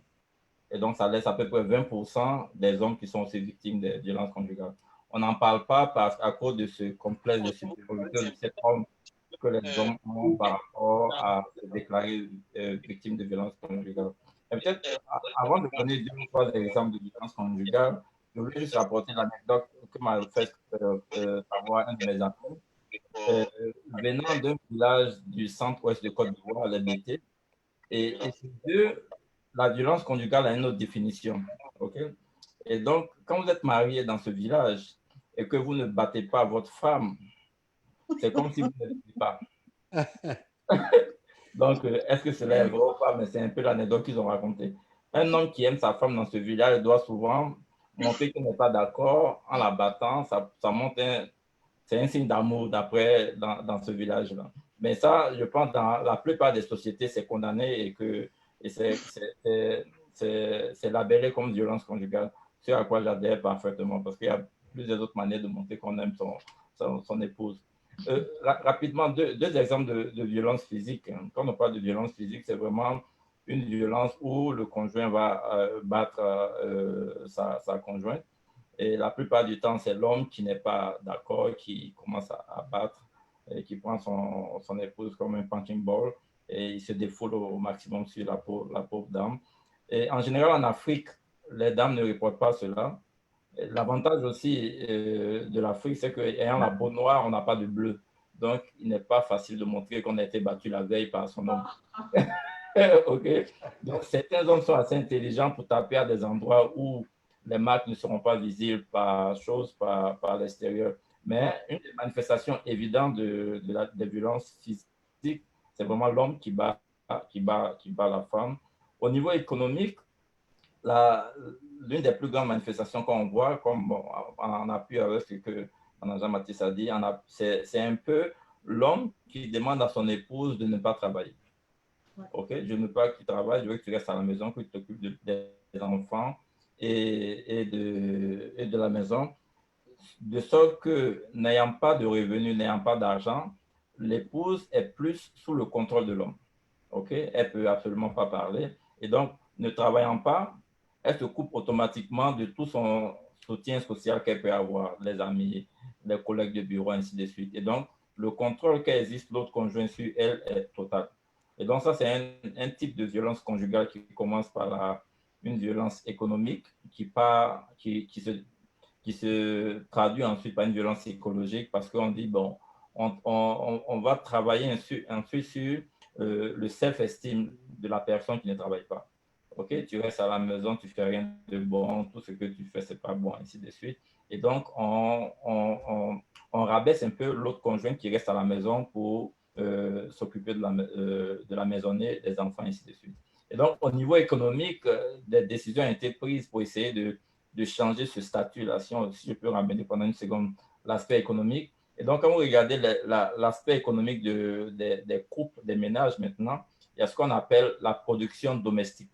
Donc, c'est tout ce que le conjoint qui reste à la maison produit. Et donc, la manière de quantifier cela, c'est d'estimer ce que le couple aurait payé à une femme de ménage qui viendrait travailler à la maison, à un cuisinier qui viendrait travailler à la maison, de sorte à revaloriser la femme qui reste à la maison. Et donc, ça, c'est un peu dans les sociétés, je dirais, un peu moins avancées comme en Afrique. Quand vous regardez les sociétés un peu plus avancées comme les sociétés américaines, européennes, il y a des décisions qui sont prises par certaines conjointes. Aux États-Unis, ce phénomène se développe un peu plus. Elles décident de rester complètement à la maison, de devenir femme à la maison, et elles sont fières de l'être parce qu'elles décident de s'occuper de la maison, de s'occuper de leurs enfants et de s'occuper du mari. Mais cela se fait à la condition où le mari est assez intelligent pour valoriser ce que la femme fait à la maison. Et donc, ce type de conjoint, ce type de couple-là fonctionne assez bien parce que la femme est valorisée par le fait qu'elle s'occupe de la maison et l'homme aussi essaie de valoriser la femme parce qu'elle fait à la maison. Un autre exemple que je pourrais donner pour terminer, c'est un peu comment est-ce que les couples se comportent au Japon. Si vous prenez par exemple la société japonaise, en général, une femme s'occupe de la maison, mais ce qui se passe, l'homme va travailler et tout le salaire de l'homme est remis à l'épouse qui, elle, prend une portion pour donner comme argent de poche au mari, et c'est elle qui gère tout le salaire du mari. Et donc, ce genre de couple-là arrive plus ou moins à tenir parce qu'on a une compréhension, on a un respect mutuel de ce que chacun fait. Super. Je pense que là, on a vraiment eu une analyse assez équilibrée qui vient ressortir l'importance éventuellement de toute femme qui resterait à la maison éventuellement pour comme contribuer largement au développement, bien sûr, et à l'épanouissement économique, social et bien sûr financier du couple. Et ceci va comme à l'avantage de ce couple qui est un tout petit peu à l'abri, bien sûr, de ces, en général, violences conjugales. On a parlé des sources, on a parlé des signes avant-coureurs, on a parlé aussi des manifestations. Maintenant, comme vous le savez, inévitablement, il faut qu'on parle des conséquences. Aussi pires et aussi graves qu'elles peuvent être, j'aimerais qu'on fasse un petit tour dans le monde des conséquences de cette violence-là. Et j'imagine que Dr. Kendi a une belle ébauche pour nous. Ça se peut, ça se peut. Ben, je suis certain, je pense. Je cède un petit peu dans ton... On n'a pas écouté Agathe tantôt. Hein, oui, non, oui, absolument. Avant qu'Agathe ne réponde à la prochaine, j'allais lui demander d'abord de rebondir. Ben, si elle veut rebondir maintenant, Madame Janda, est-ce que vous pouvez rebondir à notre question, s'il vous plaît? Ben, je rigolais tout à l'heure quand le docteur Gou était en train de dire que dans une région, parce que dans mon pays, il y a aussi une région où quand l'homme ne tape pas, ne frappe pas sa femme, à ce moment, ça veut dire qu'il n'aime pas sa femme en fait. Et la femme, ah ben oui, ben, même moi je connais. Et ça m'a fait vraiment rigoler parce que dans mon pays, vraiment, c'est vraiment spécifique. Il y a des femmes qui aiment ça, il y a des hommes aussi qui aiment ça, voilà, quand ils tapent leur femme et après, directement, c'est l'amour après. Enfin, ils sont conçus, leur cerveau est conçu comme ça, leur façon d'être, ils sont conçus comme ça. Mais moi, je voulais prendre un exemple au niveau des manifestations qui commencent déjà par une violence voilà, verbale. Hein. Un exemple, voilà, le mari rentre à la maison à 20 h, il a l'habitude de rentrer à 20 h, après il sort peut-être à 21 h, sans dire quoi que ce soit à sa femme, ou il dit j'arrive, après il rentre tard, ou alors il y a un souci à la maison, la femme l'appelle, ça commence au téléphone par des disputes, il revient à la maison, voilà, ça continue les disputes, et puis la femme aussi face à ce problème-là qui était à la maison, je ne sais pas, voilà, qui était important, lui dit au monsieur, donc ça part voilà, dans les disputes, et puis ça part avec des coups de poing, vraiment des coups de poing de manière à ce que voilà, la femme sort avec même un œil poché ou un bleu ou un pied cassé, voilà. Voilà.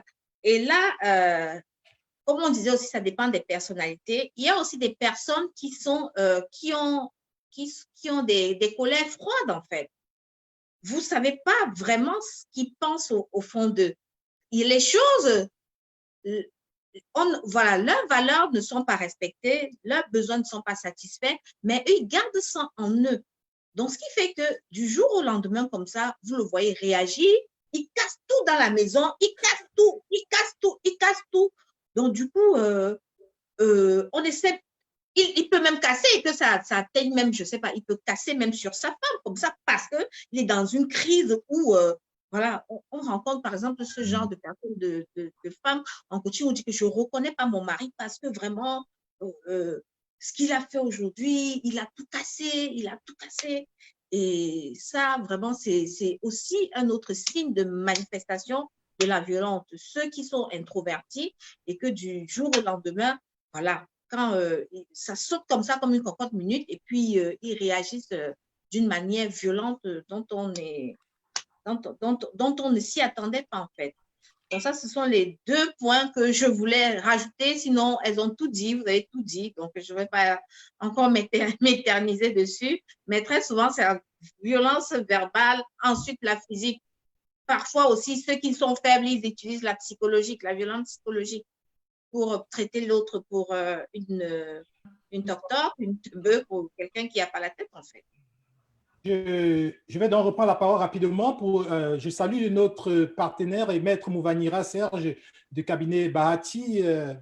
Serge qui nous écoute, BMS qui nous écoute et qui a posé une question. Docteur Go, vous aurez le temps de répondre plus tard parce qu'on n'a plus trop de temps. C'est en ligne la question. J'aimerais donc poser une question à double volet parce qu'on n'a plus trop de temps qui nous est imparti. J'aimerais donc les deux volets. Ma question, c'est quelles sont les conséquences et puis comment éviter ou anticiper et éviter ces violences-là. Donc, j'aimerais qu'on soit un peu plus bref parce qu'on n'a plus que 15 minutes. Merci. Je vais essayer d'être brève. Okay. Alors, pour les conséquences, je vais peut-être les distinguer en conséquences individuelles, familiales, sociales, environnement social, ça inclut l'environnement aussi. Donc, dans les conséquences individuelles, ça peut être on a déjà les conséquences psychologiques. Les conséquences psychologiques qui nous amènent déjà la maladie mentale. Donc, la personne peut avoir de graves séquelles psychologiques. Il y a tout un processus déjà neurobiologique qui se passe au niveau de la personne. Vous savez, quand une personne vous dit « Oh mon Dieu, pourquoi je n'ai pas dit ça? Pourquoi, quand il m'a insulté, pourquoi je n'ai pas répondu? Quand cette situation est arrivée, pourquoi je n'ai pas posé tel geste ou telle action ?» Ben, en fait, c'est un processus neurobiologique qui fait que, comme si le cerveau figé. Donc, la personne est figée, donc elle ne peut pas répondre comme elle veut. Mais après, quand l'information arrive au neurocortex, puis qu'elle est traitée, à ce moment-là, on se dit, ah, j'aurais dû faire ci, ça. Donc, ça, c'est sur le plan individuel. Donc, volet psychologique. Volet physique, on le connaît tous, c'est la maladie aussi physique, certaines maladies que les personnes dont les personnes peuvent en souffrir.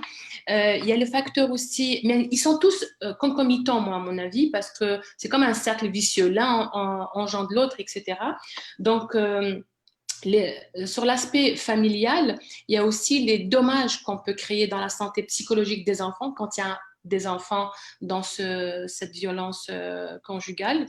Et ça crée un dysfonctionnement de la dynamique familiale qui, elle aussi, va engendrer des dégâts psychologiques, physiques, etc., mais aussi économiques, parce qu'il ne faut pas oublier que c'est concomitant aussi, c'est aussi des dégâts sociaux. C'est pour ça que je dis que tous les facteurs sont concomitants. Ça coûte cher à la société, ça peut coûter cher au gouvernement, ça peut coûter cher. Pourquoi? Parce que la personne, elle tombe malade, elle a des séquelles psychologiques, il faut qu'elle aille voir un psychologue, il faut qu'elle aille voir le médecin, elle va tomber en congé de maladie, etc. Donc, là aussi, ça va vers l'aspect économique. Et donc, les conséquences peuvent vraiment être graves. Donc, il faut un petit peu sensibiliser et conscientiser les personnes, parce qu'il y a des personnes qui vivent la violence et qui restent emprisonnés dedans juste parce qu'ils ne savent pas qu'ils ont de l'aide, ou juste parce qu'ils ont peur du jugement. Et puis là, on parle depuis peut-être 1h15 à peu près, mais à aucun moment on a dit le mot jugement. Mais en fait, il y a des personnes qui se sentent jugées là-dedans, donc ils n'en parlent pas et ils en souffrent au fond d'eux. Donc, il faudrait être à l'écoute des personnes, mais ça, pas seulement l'écoute qu'on connaît, que j'appellerais générale, mais l'écoute des signaux avant-coureurs, justement, avant que la violence ne soit là, pour poser justement les bons gestes vis-à-vis des personnes. Et il faut aussi dénoncer. Peut-être qu'il y a certaines personnes qui ne connaissent pas leurs droits, qui ne connaissent pas qu'ils peuvent dénoncer, donc ils restent emprisonnés dans ça. Ça, c'est un autre sujet encore, mais ils restent emprisonnés dans son petit cocon de violence. Donc, il faut toujours se poser la question, c'est quoi le bénéfice de la personne si elle reste emprisonnée alors qu'elle est en train de souffrir, et ne pas, encore une fois, tomber dans le jugement de la personne. Oui, elle a une faible personnalité, oui, elle ne vaut rien, oui, il ne faut pas qu'elle fasse ça, mais pourquoi tu subis? Il ne faut pas subir, il ne faut pas, tu ne dois pas, etc. Ça n'aide pas. Il faut juste être à l'écoute et voir c'est quoi le bénéfice de la personne, parce qu'on ne vit pas à sa place. On n'est pas à sa place pour savoir ce dont elle souffre et pourquoi elle reste là. Est-ce que c'est économique? Est-ce que c'est individuel? Est-ce que c'est sa santé? Est-ce que c'est juste justement une question familiale? Je veux pas que mes parents souffrent de ma séparation, de mon divorce, peu importe. Il y a tout un amalgame de facteurs qui peuvent rentrer en jeu. Donc, évitons le jugement et soyons à l'écoute sur tous les plans de l'écoute. Merci beaucoup. J'en ressors avec de tout ce laïus très intelligent qu'il faut vraiment être à l'écoute et puis ressentir les signes avant-coureurs. Je vais rebondir avec Madame Jean-Baptiste. Oui, en fait, comme conséquence de la violence en fait sur la femme, parce qu'on l'a mentionné, hein, donc à plus de 80% des personnes victimes sont les femmes, ça amène en fait une sorte de brisement au niveau personnel. On l'a vu, comme ça vient dégrader l'estime de soi de la personne, de la femme, en fait complètement démunie. Et démunis vraiment dans le sens intérieur, au niveau vraiment émotionnel et autres, parce qu'on est comme dans une situation où notre réseau, des fois même notre propre réseau direct, comme famille, amis qui sont proches, ne croient même pas ce qu'on dit. Alors, ne pas croire à la femme, ça c'est quelque chose qui est un enjeu majeur, parce que ça vient, elle n'a plus confiance dans son réseau, elle n'a personne à qui se confier. Et ce qui fait en sorte, ça fait aussi une sorte de fossé, une sorte de clivage entre la femme qui est victime de violence conjugale et son réseau. Donc là, elle se replie sur elle-même. Qui dit repli, pas de contact social, on est là et puis tout se passe dans la tête. Donc ça amène beaucoup de blessures émotionnelles en plus des blessures physiques que la personne peut avoir, ça peut des fois juste amener jusqu'à la désorganisation. La personne sous le choc, elle va avoir, elle a en fait, elle n'est plus en mesure de s'organiser, donc elle devient désorganisée, qui peut être lié des fois à des problèmes de santé mentale, mais ça peut être juste le choc qui est trop intense aussi pour que son corps, son être, son psychologique en fait fait face. Donc, c'est comme s'il y a une sorte de défaillance de son système et puis ça amène en fait au niveau de la désorganisation tout l'aspect d'anxiété, d'angoisse que la personne peut vivre aussi. Nous, en fait, dans la Maison pour femmes immigrantes, on accompagne aussi des femmes immigrantes et des fois, on a des cas, des femmes qui ont des statuts précaires d'immigration, qui a juste un permis de travail, qui arrivent ici en situation de violence conjugale. Ben écoute, c'est la fin. C'est comme si la personne ne voit même plus d'issue. Il n'y a plus en fait de possibilité de sauter parce qu'il n'y a rien devant. Donc, on fait quoi? On n'a pas de statut précaire. Si là, par exemple, monsieur, le conjoint avait entamé des démarches pour un parrainage, il peut se permettre de l'enlever avant qu'on avait. Maintenant, on a en fait l'occasion d'avoir le PST. Si la femme est victime de violence conjugale, elle peut avoir recours au permis de séjour temporaire qui est fourni pour femmes victimes de violence conjugale. Mais c'est une situation quand même qui amène beaucoup de tension, beaucoup en fait de vulnérabilité au niveau de la femme. Mais il y a tout l'aspect aussi perte d'emploi. Et souvent, la femme devient désorganisée, ça c'est une des choses.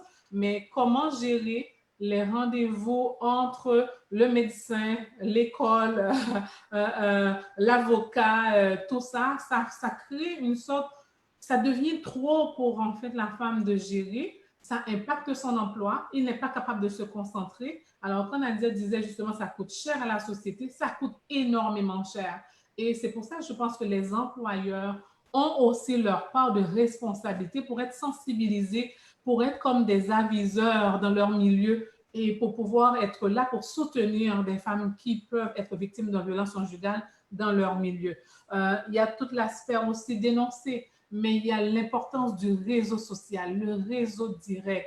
Et souvent, c'est les gens de notre communauté qui nous empêchent même de nous libérer parce qu'ils ne nous croient pas. Et le fait qu'on ne croit pas, ben, ça ferme la porte. Donc, l'aspect de réseau social, c'est important vraiment pour trouver solution. Écoutez la femme. Si elle vous dit qu'elle vit des choses qui peuvent être en lien avec violence conjugale, même si ce n'est pas physique, vous ne voyez pas un bleu, mais prenez la peine de l'écouter. Ça fait toute une différence. Et je pense que le point majeur, c'est éduquer autrement. Éduquer autrement nos enfants, nos filles, nos garçons, pour qu'on puisse viser une société plus juste, plus égalitaire, plus équitable. Ça va faire toute la différence. Wow. Une société plus juste, plus égalitaire, plus équitable, c'est vraiment c'est ce vers quoi on devrait tendre. Et selon votre très belle analyse qui a quand même couvert plusieurs points, à savoir l'anxiété, l'angoisse, le traumatisme, le réseau social, tout ça, ça amène vraiment à comprendre l'importance aussi, comme vous l'avez dit, du réseau direct et du fait de pouvoir croire afin de parler, bien sûr, donner à la femme son estime de soi. Et quand on va parler d'estime de soi, c'est certain qu'on ne peut pas éviter de donner la parole à Madame Jeanne d'Arc qui, dans ses conférences, à travers, bien sûr, je dirais, des différents pays, elle parle de l'estime de soi. Madame Jeanne d'Arc, vous avez la parole. On va essayer. On a encore 6 minutes. Essayons d'être bref parce que vous aurez encore la parole chacun une fois. D'accord, merci, merci.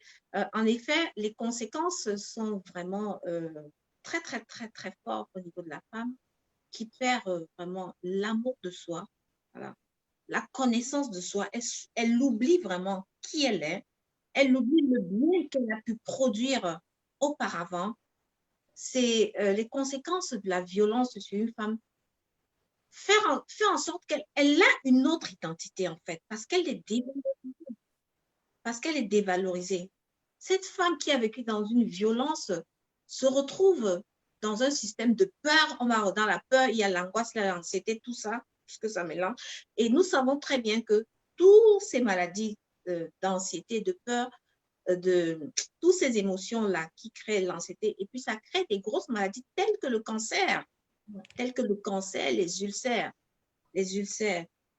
Donc, nous avons aussi, au niveau de l'aspect extérieur de la femme, pour certaines femmes, ça leur fait prendre, ça les dérègle, peut même avoir un dérèglement hormonal, le prise de poids.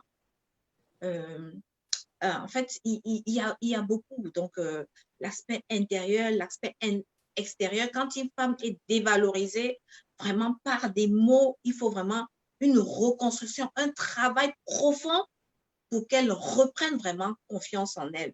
Et comme le disait aussi la collègue tout à l'heure, Muriel, il faut réellement que nous, en tant que parents, en tant qu'adultes, on essaye déjà de corriger auprès de nous-mêmes et ensuite d'éduquer nos enfants en leur inculquant qu'ils ont de la valeur, qu'ils s'estiment, qu'ils restent au moins avec leur valeur, de croire en eux et que quoi qu'il en soit, il faut qu'ils croient en eux.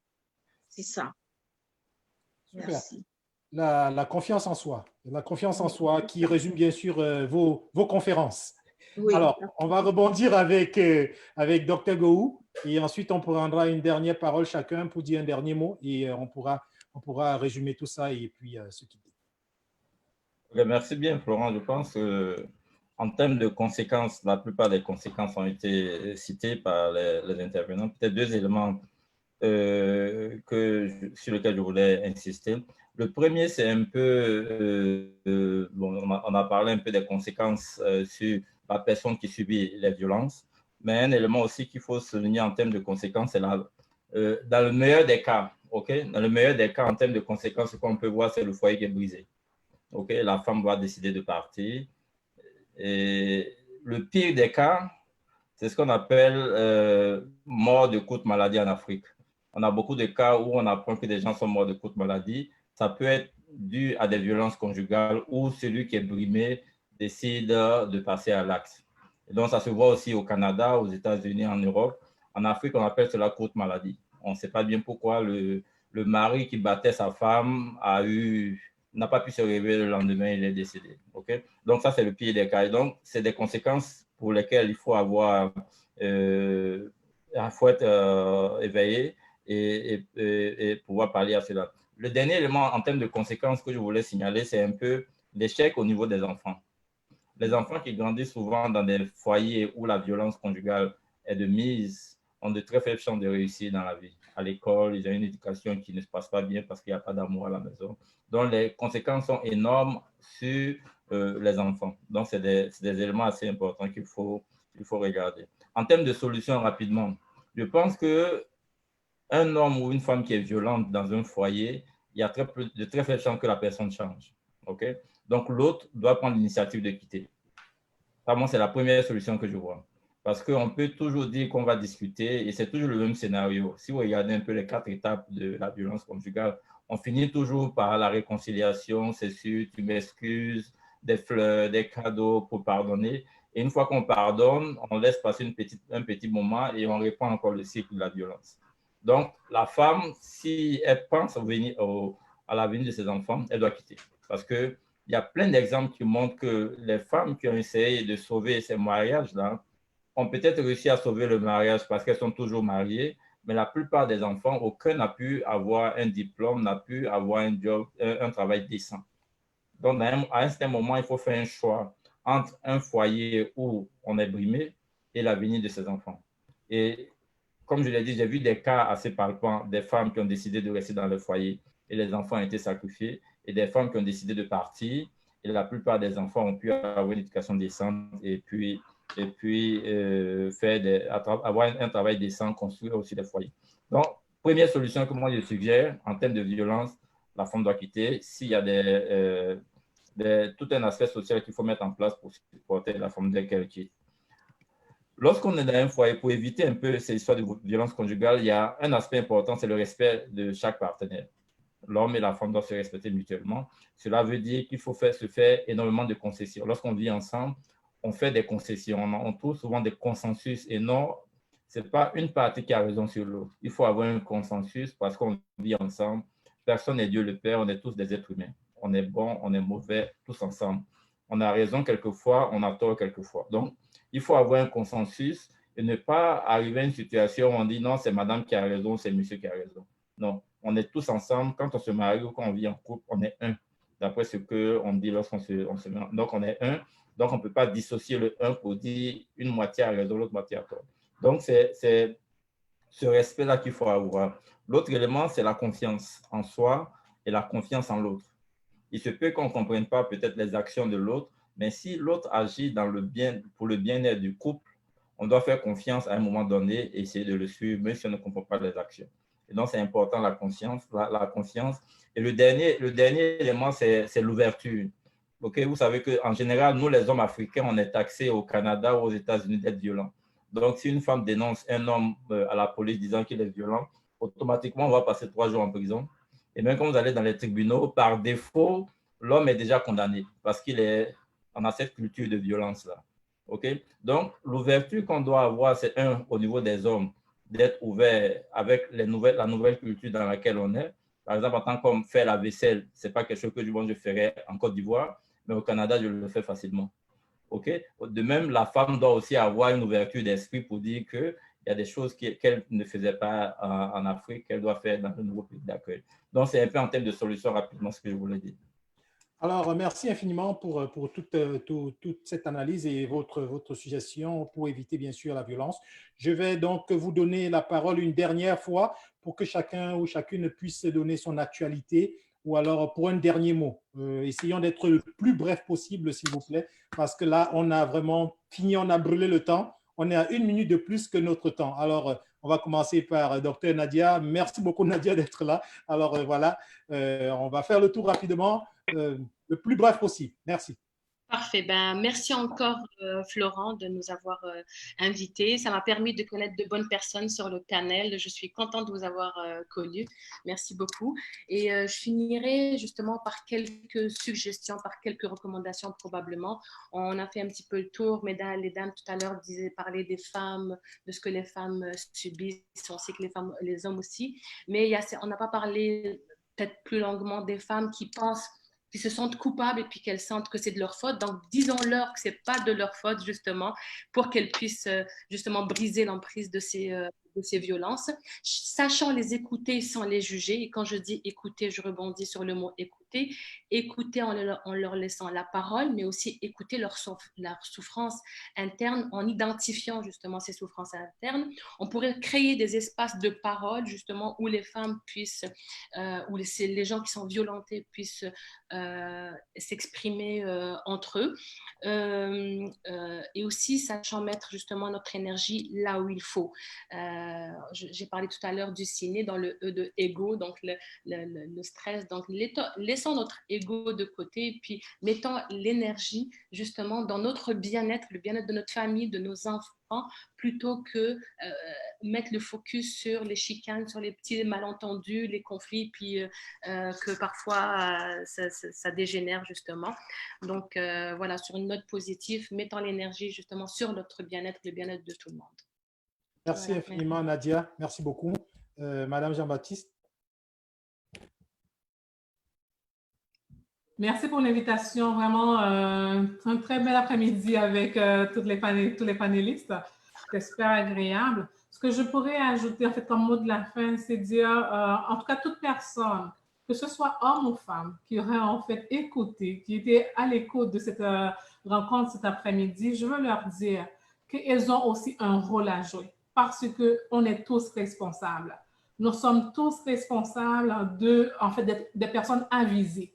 Si vous êtes témoin ou vous avez vu ou entendu ou bien une femme vous a parlé de sa situation, n'hésitez pas à lui référer. Il y a plusieurs maisons d'hébergement, il y a plusieurs services pour les femmes en fait victimes de violences conjugales à Québec. N'hésitez pas à référer en fait ces femmes-là en fait à ces maisons-là. En le faisant, vous rendez service. Vous rendez service aussi aux enfants parce que l'enfant a besoin d'un espace viable en fait pour vivre, un espace exempt de violence. Donc, non seulement vous contribuez au bien-être de la femme, éventuellement de sa famille, mais également des enfants. Et surtout, la Maison pour femmes immigrantes, on a des services à l'externe. Nous avons le service d'hébergement Nous avons aussi le service à l'externe où la femme n'a pas forcément besoin de venir en hébergement, mais elle peut recevoir de l'écho. On peut appeler aussi à la maison 88 652 9761. C'est vraiment un service gratuit et volontaire. Donc, il y a des intervenantes qui sont sur place que j'en profite pour remercier vraiment énormément de leur contribution auprès des femmes et des enfants qui sont victimes de violences. C'est un travail énorme qui est fait, et puis toutes mes collègues aussi. Et j'en profite également pour dire que essayons de préserver nos enfants parce que c'est eux autres la société de demain. Mais pour cela, nous avons chacun un rôle à jouer pour qu'on achemine vraiment vers une société plus égalitaire. Merci. Merci infiniment. Ouais, on a pu comprendre que Maison pour femmes immigrantes, c'est aussi un point de chute pour des femmes dans ce genre de situation, pour ceux qui l'ignoraient. Alors voilà, c'est dit. On va écouter Paris pour une dernière fois.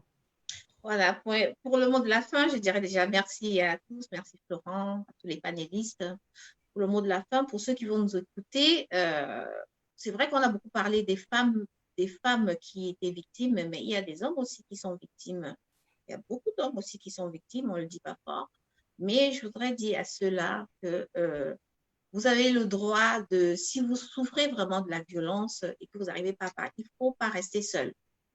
Plus vous restez seul, plus ça s'empire.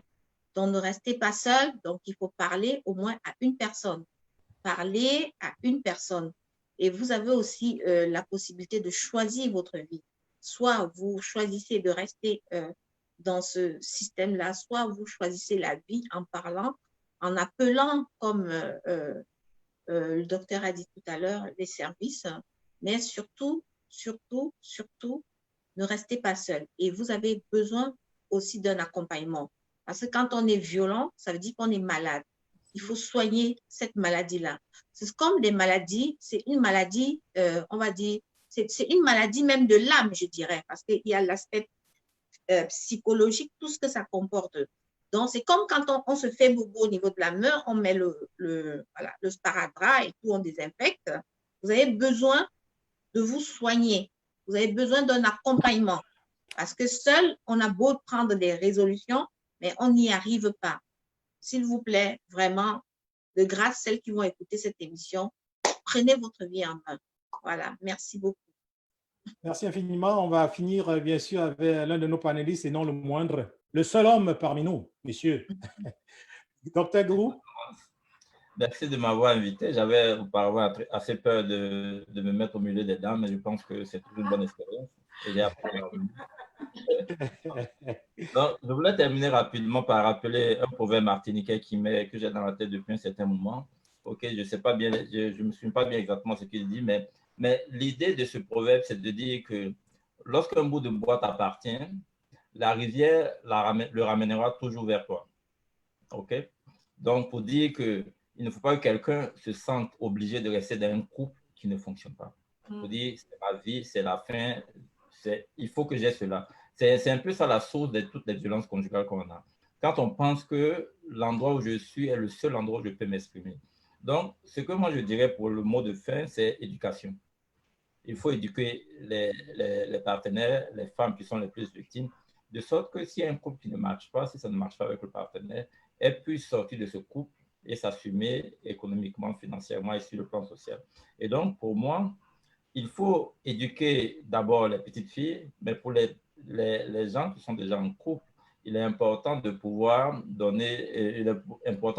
faire comprendre qu'il existe d'autres options hors du couple qui est violent. Parce qu'à la fin de la violence, c'est peut-être un meurtre qui va arriver, une sous-estimation de soi, ainsi de suite. Donc, il est important de voir qu'il y a d'autres options hors du couple violent qui sont bénéfiques pour les enfants. Donc, il ne faut pas hésiter, si on est dans un couple violent, de pouvoir faire le saut et se donner les moyens de réussir quand on fait ce saut-là. Merci. Merci infiniment, Dr. Gourou. Merci vraiment à vous. Merci pour toutes ces belles paroles. Et puis, j'aimerais remercier les centaines de personnes, milliers de personnes qui nous ont écoutés ou qui vont nous écouter après après la fin de notre émission. Et puis, j'aimerais remercier aussi, comme vous le savez, mes partenaires. Je pense à la Calebasse, à Djangui, le grand commerce africain en ligne basé à Toronto. Je pense à notre président d'honneur, l'avocat international Jean Harvey. J'aimerais Jean-Stéphane Harvey, bien sûr. Et puis, j'aimerais, oui, j'ai dit Jean tout à l'heure, c'est Stéphane Harvey.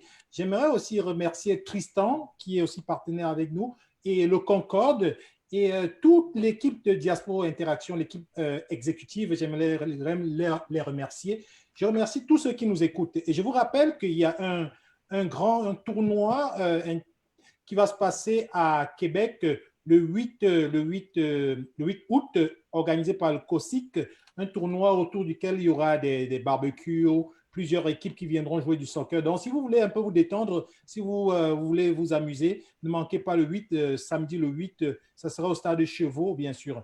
Et maintenant, pour la conclusion, chers amis, je vais dire merci infiniment à Dr. Kendall. Nadia, tu sais, hein? Merci. C'était formidable. Merci infiniment. Je veux dire à Muriel, ça fait un moment qu'on essaie de se prendre et ça ne marche pas. Cette fois, ça a marché et ça a super bien marché. Merci infiniment. Et bien sûr, la Maison pour les femmes immigrantes ont fait un bon choix en prenant, bien sûr, au niveau de la coordination. Quant à la France, avec qui nous avons collaboré, discuté sans voyager, Jeanne Agathe, merci infiniment. Dr. Go, on se retrouve pour d'autres émissions comme d'habitude. Quant à vous, chers téléspectateurs ou spectateurs, merci infiniment d'accompagner Diaspora Interaction dans notre mission. On ne fait que commencer. Dimanche prochain, samedi ou dimanche, vous aurez des informations. Une autre émission qui portera sur la délinquance et la violence chez les jeunes. Donc, ne manquez pas ça. On ira comme ça tous ensemble pour mettre la lumière sur des problèmes sociaux que nous rencontrons et trouver des solutions pour éviter. Quant à moi et à toute l'équipe, nous avons un seul mot à dire. La violence, c'est non, non, non et non. Il n'y a aucune raison, aucune façon. C'est inexplicable, intolérable, injustifiable, inacceptable, impardonnable et inavouable. Donc, tout ce que nous voulons vous dire, c'est que la violence, essayons de l'éviter. Donc, sur ces bons mots, je pense que je vais vous demander la permission de mettre une petite musique de fin et ensuite, je vais vous souhaiter un bon dimanche. Et je pense que oui, dimanche, c'est dimanche ou samedi, Muriel, qui a une marche contre la violence. C'est mardi et samedi, c'est le 19, je crois. OK, samedi le 18, ne manquez pas la marche contre le racisme. Ouais. Le racisme contre le racisme raciale et religieuse. Voilà, merci. Alors, en attendant, je vous souhaite une bonne fin de journée et merci d'avoir été des nôtres. On se retrouve très vite. On peut se dire au revoir. Bye. Bye.